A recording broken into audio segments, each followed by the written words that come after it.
come on. The fact is not whether you chose it or not, it's about how you deal with it.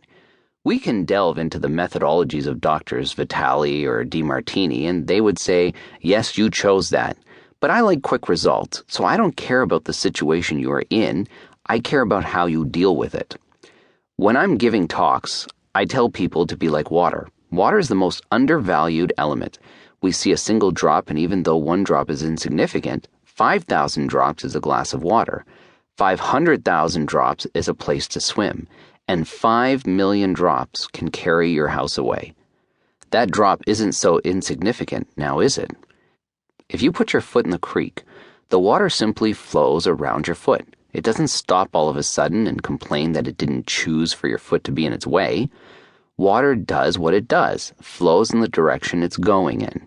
Really, it's just that simple. So if you're going in the direction you wanted and not be worried about adversity, you can easily just flow through or even around it and continue on your desired path. Now, adversity is including, but not limited to, deadbeat dad or a husband, small breasts, big bum, shitty car, rich parents, poor parents, douchebag boyfriends, dogs that shit everywhere, children that shit everywhere, husbands that shit everywhere, or a misplaced winning lottery ticket.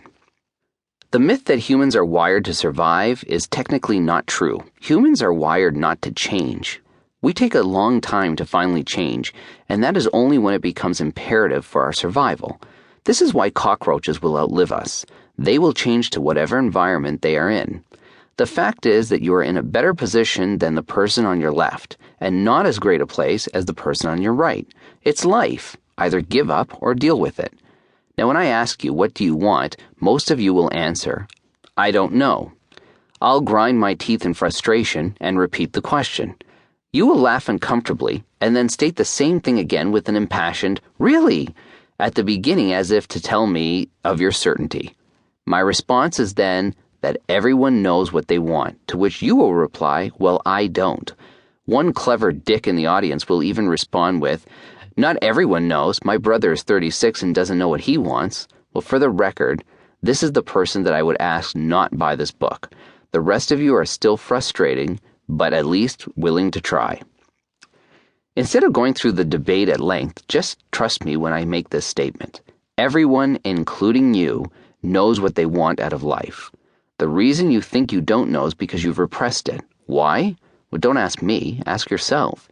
Maybe you're afraid of looking silly by revealing what it is you really want.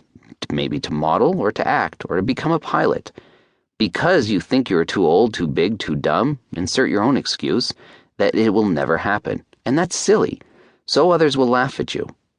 But if you knew what you wanted to be as a child, a fireman, a spaceman, or even a chartered accountant, like I did, then you definitely know what you want as a mature adult. To be a ship without any sails means you have been going in whatever direction the wind has been taking you. With that method, you will never reach a destination and continue to be at sea forever. Life can just go on until you die or decide to change it. You can see those people around you that have chosen to be at sea forever. They live for their weekends, hate their jobs, love to use their credit cards to take vacations, and generally hate their lives. Most of the time we self-sabotage. This means we subconsciously do things to derail our own success. Why would someone want to live with debt, pain, anguish, or failure? Because we are afraid to death of being rejected by the world, so it's just best to fit in and not be put on the chopping block, right? Well, thank God not everyone thinks that way. Blackberries, Apple computers, Nike shoes, and my mom's muffins would all be non-existent if everyone thought like that. The notion of failure doesn't occur to some people. I like the example of Ashton Kutcher. Most of you would agree he's not a great actor. I mean, these days you can never tell. He might actually be nominated for an Oscar, but until then, most people would agree, not the next Laurence Olivier. The thing that separates Ashton Kutcher from the method actor you have never heard of, and never will, is that Ashton Kutcher got in his car one day and drove to Hollywood without any plan, a friend, or a job. He just knew he was meant for success and pursued it. The idea of failure never occurred to him. I have done some ballsy things, but never like that. Because he went for it and lived out of his car for the first while, he stayed focused on the idea that he owned success. It wasn't about luck or even deserving success. He got a job as a model.